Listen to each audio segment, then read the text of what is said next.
البنات كي دايرين؟ لاباس عليكم؟ نتمنى تكونوا بخير وعلى خير. فيديو جديد ووصفه جديده اكيد كيف قلت لكم ضمن الوصفات الرمضانيه ان شاء الله وضمن المعسلات اكيد. بالنسبه اليوم الشباكيه اللي غادي نخدمها معكم بالمقادير اللي هي قليله من بعد كثير ديال الطلبات، يعني خدموا معنا واحد الكيلو ديال الطحين، يعني ضروري. كيبغيو الاغلبيه ديال الناس كتكون عائله صغيره فكيبغيو يخدموا كيلو ديال الدقيق.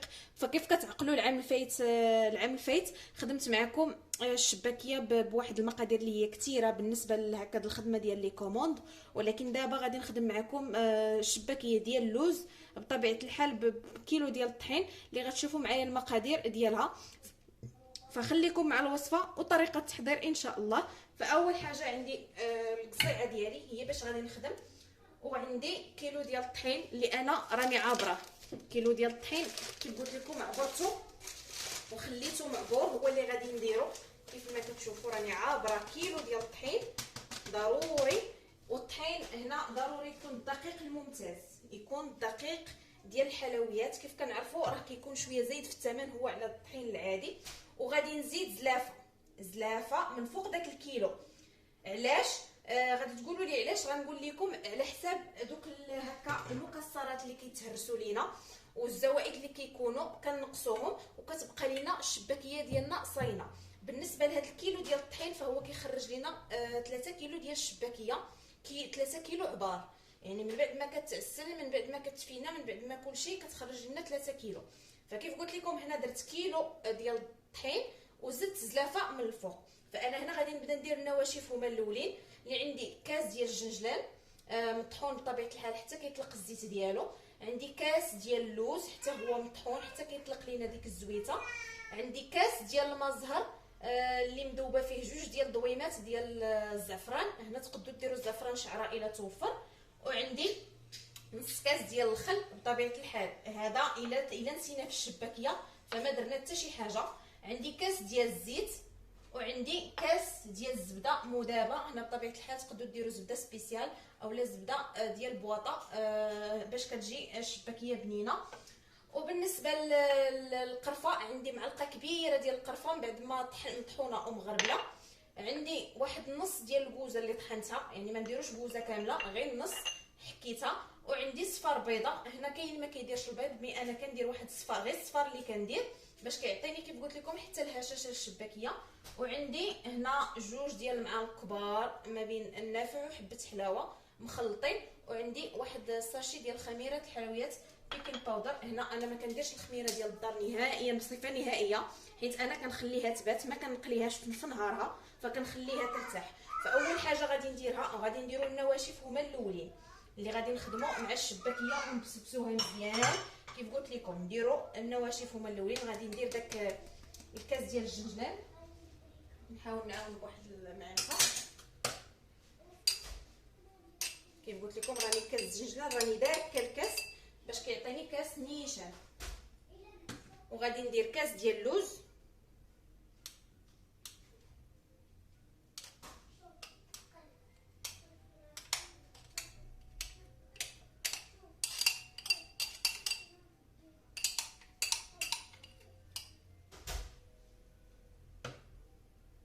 غادي ندير ديك الكوزه اللي حكيتها. بطبيعه الحال هنا كلشي مغربل باش فاش كتبداو الخدمه ما كيعرقلكمش دوك الشوائب اللي كيبقاو. هنا النافع وحبه حلاوه، فهاد الشباكيه صراحه راه كتكون مقومه، يعني مقومه ديال الصح. وغادي ندير ديك بيكين باودر حتى هي.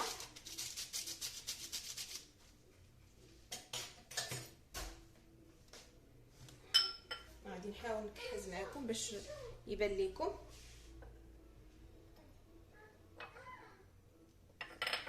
وغادي نبدا نبسبس المكونات باش كيدخلوا ليا جميع العناصر في الخليط وكيعطيني واحد كيف قلت لكم واحد المزيج اللي هو مقوم. وديك الساعه كنبداو نزيدوا السوائل بطبيعه الحال حاجه بحاجه حتى كتجمع لينا الشباكيه ديالنا. بطبيعه الحال ما كنعلكوش غير كنجمعوا بالاطراف ديال الاصابع. كيف قلت لكم هي من بعد راه كتطلق الراسه، من بعد ما كنخليوها كترتاح راه كتطلق الراسه، يعني ما نحتاجوش معها واحد المجهود اللي هو كتير.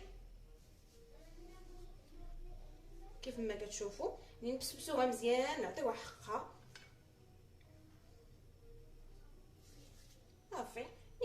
طحين هكا راه غيغلب عليه بنادم هكا غير مع العوين وهذا غادي يغلب عليه بنادم. دغيا كيلو ديال الطحين راه دغيا كيتسالى، ماشي بحال الا كانت عجينه كثيره بطبيعه الحال كتبغي الوقت وكتشد حتى اليد.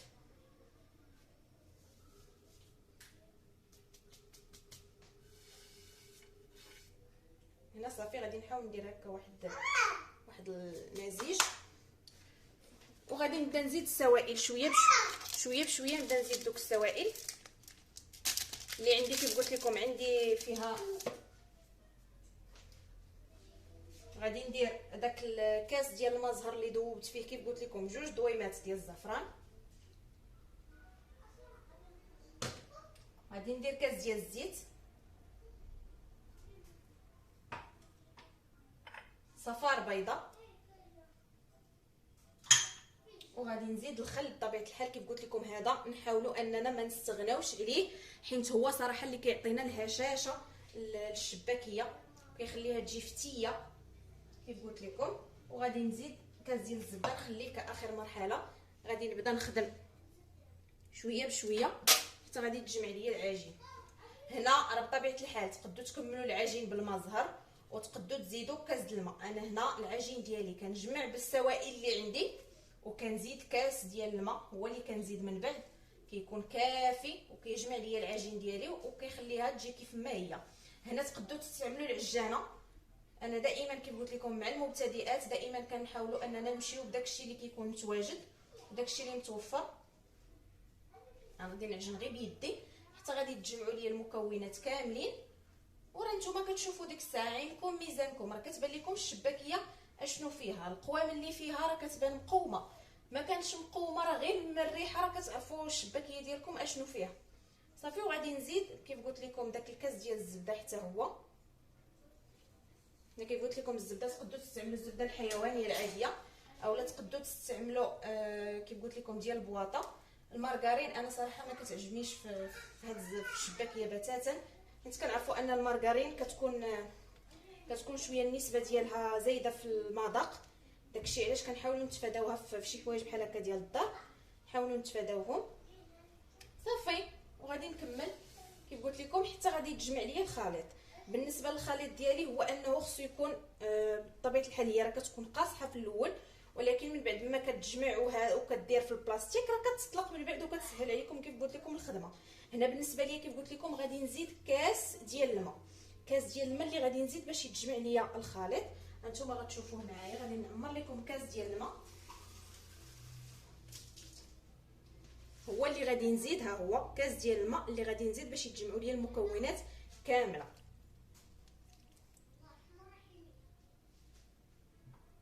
صافي وغادي نعجن العجين ديالي. يعني كيف قلت لكم ما نحاولوش ندلكو، غير نجمعوا حتى كيدخلوا ليا كيف قلت لكم المكونات كاملين مع بعضياتهم. وغادي نرجع معكم ان شاء الله باش تشوفوا الطريقه باش غادي نورقوها بهكا على شكل بات فيتي. الخدمه ديال لا بات فيتي باش كيف قلت لكم الشباكيه كتجي مجعبه وكتشرب لينا العسل بطبيعه الحال والخدمه كتسهل علينا. وهنايا رجعت معكم اخواتي من بعد كيف قلت لكم ما جمعت العجين ديالي. فكيف كتشوفوا راه كيكون قاصح، كتشوفوا هكا لا تيكستور ديالو كيف كتكون. يعني غادي نحاول انني غادي نخدم معكم دابا على سطح العمل باش تشوفوا الخدمه ديال التورق كيف كتكون. غادي نحاول انني نقسمها الى كريات صغيره بحال هكا.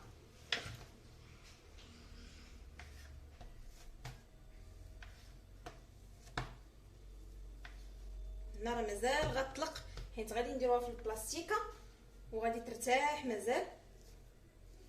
غير شويه ديال الخاطر كيف قلت لكم.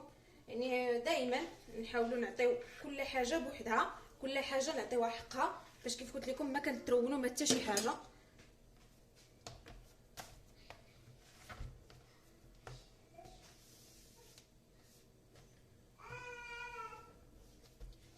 غادي نديرها على شكل بودان حتى نكمل. غنديرهم كيف قلت لكم على شكل بودان باش يساعدوني في التورق.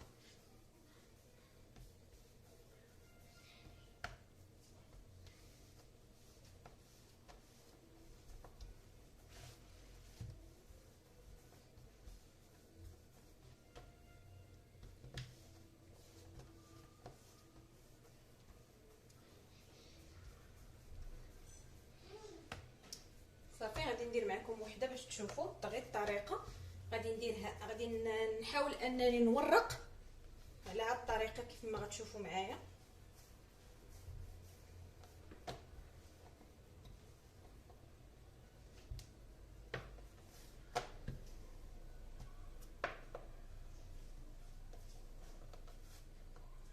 صافي، وغادي نبدا نجمع العجين ديالي كيف قلت لكم على الشكل ديال لاباط فيوتي بحال هكا، ونعاود ندلك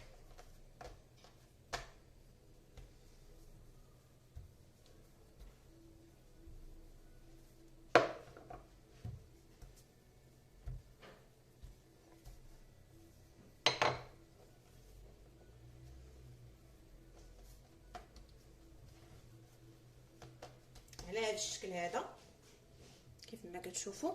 وغادي ندير في البلاستيك ونخليها على جنب، نخدم عاوتاني وحده اخرى على نفس الشكل حتى غادي نكملهم كاملين، وغادي نخليها ترتاح كيف قلت لكم. هكا نجمع شويه دوك الروينه اللي خدمت فيها، وديك الساعه كنلقاها ارتاحت وكنبدا الخدمه ديالي عاديه كيف ما كتشوفوا. عاد ندوز للتشباك بطبيعه الحال، حتى هو اللي كيبغي شويه ديال الخاطر والوقت كيشد شويه ديال الوقت. صافي، وغادي نستمر بحال هكا حتى غادي نكمل العجين كامل ونرجع معكم ان شاء الله من بعد ما ترتاح ليا واحد نص ساعه، ونرجعوا ان شاء الله في الطريقه ديال التشباك ديالها. وهنايا اخواتي كيف ما كتشوفوا من بعد ما خليتها ارتاحت كيف قلت لكم واحد المده ديال نص ساعه على ما جمعت كوزينه وهذا ورجعت ليها كيف ما كتشوفوا. غادي ناخذ اول بودان اولا اول كويره صافي، والاخرين كيبقاو يرتاحوا. غادي نخدم عليها كيف قلت لكم، غادي نقسمها هكا على 3 ولا على كيف ما غتشوفوا هكا، نقسمها على 3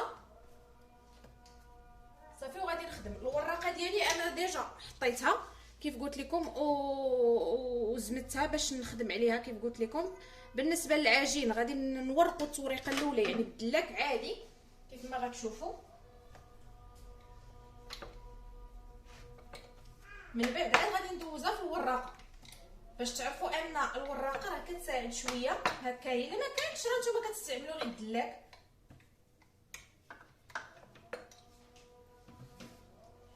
صافي. وغادي نستعمل هكا بهذا السمك هذا، وغادي نستعمل الوراقه صافي. وغادي ندوز الشباكيه ديالي هكا حتى كدوز كامله صافي، وكتخرج بهذا الشكل يعني بدون تقطعات بدون حتى شي حاجه. كتكون هذا هو الشكل ديالها من بعد ما كنخدمها. غادي نحاول نقرب لكم باش تشوفوا الطريقه ان شاء الله ديال التشباك تكون واضحه لكم. صافي، غادي نقطع دائما الجوانب. هنايا تقدروا تستعملوا الجراره اللي عندكم صافي. وغادي نحيد ليها دوك الزوائد ديال دائما هادو راه كنحتفظوا بهم في شي بلاستيكه وحده اخرى باش ما كينشفوش لينا وكيكرموا وما كيعطيوناش الطعم من بعد الخدمه. فكيف كتشوفوا غادي ندير 1 2 3 4 5 و6 كنقطع 1 2 3 4 5 و6 كنقطع 1 2 3 4 5 و6 كنقطع.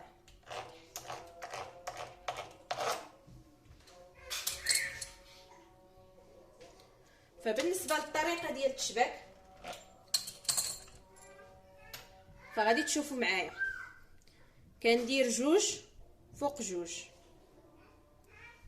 ها هما كيبقاو ليا هاد 2 غادي نقلب بحال هكا وندير هكا يعني 2 فوق 2 وكنقلب صافي. وكنحل الشباكيه ديالي بحال هكا كنحلها وكنشد هاد الجنيبات اللي كيبقاو هنا في التحت وكنعقدهم مزيان وكنحط فوق سطح العمل كيف ما كتشوفوا. وغادي ندير الشباكيه ديالي على هاد الشكل هذا وكتجيني الوريضه بحال هذا الشكل. غادي نعاود معكم وحده اخرى.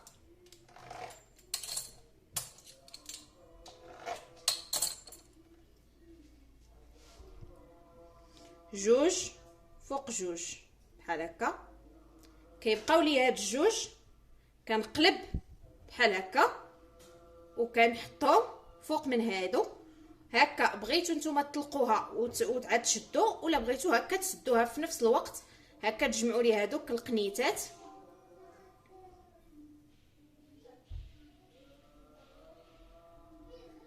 صافي. وكنحل الشباكيه ديالي بحال هكا.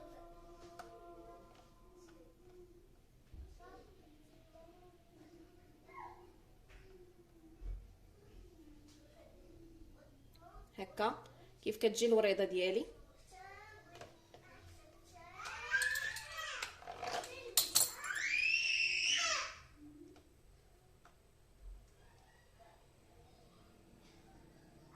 غادي نستمر هكا حتى غادي نكمل العجين كامل، ونرجع معكم ان شاء الله في الطريقه ديال القلي او لا الطريقه العاديه ديالنا باش كنقليو الشباكيه ان شاء الله، ونرجع معكم. فكيف كتشوفوا الطريقه ديال القليان هي هذه. يعني بالنسبه لطريقه القليان دائما كنقول لكم الوصفه ديال الشباكيه ضروري كتبغي واحد الزيت اللي هو كيكون غزير في الاول، ولكن من بعد اين فوا كنديروها فاحنا كنقصوا عليها النار باش ما كتخطفش لينا وتبقى لينا خضره من الداخل. فكيف كتشوفوا الطياب ديالها كيكون على هذا الشكل هذا، يعني شويه بشويه حتى كتكمل الطياب اللي خاصها، غير بشويه كيف قلت لكم. وكنبداو نقلبوها مره صافي. وغادي نكمل كيف قلت لكم. بالنسبه لهنا عندي العسل اللي انا ديجا راني مدايره فيه واحد النسبه ديال الشباكيه، يعني القليه اللي قليت الاولى. فكيف كتشوفوها راني درتها في واحد الطنجره اللي كبيره باش كتشرب ليا الشباكيه العسل الكافي، يعني ما كيبقاش خاصها العسل. صافي. ومن بعد غادي نصفيها ان شاء الله في الكسكاس. نتوما ان شاء الله غتشوفوا معايا فاش غادي نبدا نصفي عاوتاني. كنهزها وكنحطها في الكسكاس حتى كتسقطر. صافي. وكنبدا نديرها يا اما في البواطه اللي غادي نديرها فيها، ولا هكا طبيصيل ان شاء الله اللي غتشوفوا معايا في النتيجه النهائيه ان شاء الله. وهنا كيف كتشوفوا اخواتي من بعد ما انني درتها في الكسكاس كيف قلت لكم صافي تعسلات. هنايا راني درتها كتسقطر. ان فوا غتسقطر ليا صافي غادي نبدا نفينيها الجنجلان كيف قلت لكم اولا اللوز. فكيبقى لكم الاختيار.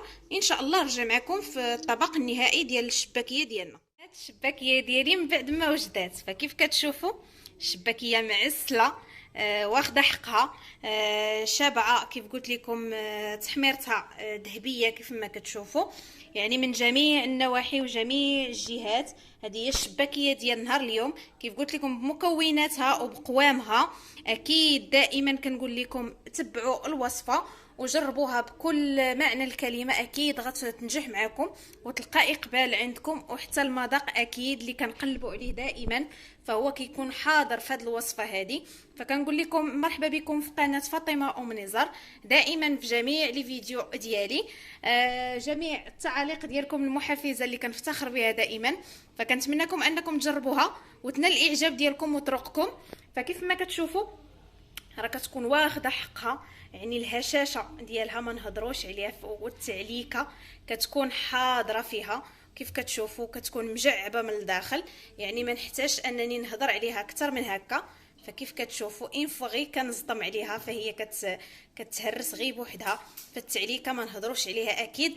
فكنتمنىكم تجربوها تنال الاعجاب ديالكم. بسلام عليكم، الى فيديو اخر ان شاء الله، والسلام عليكم.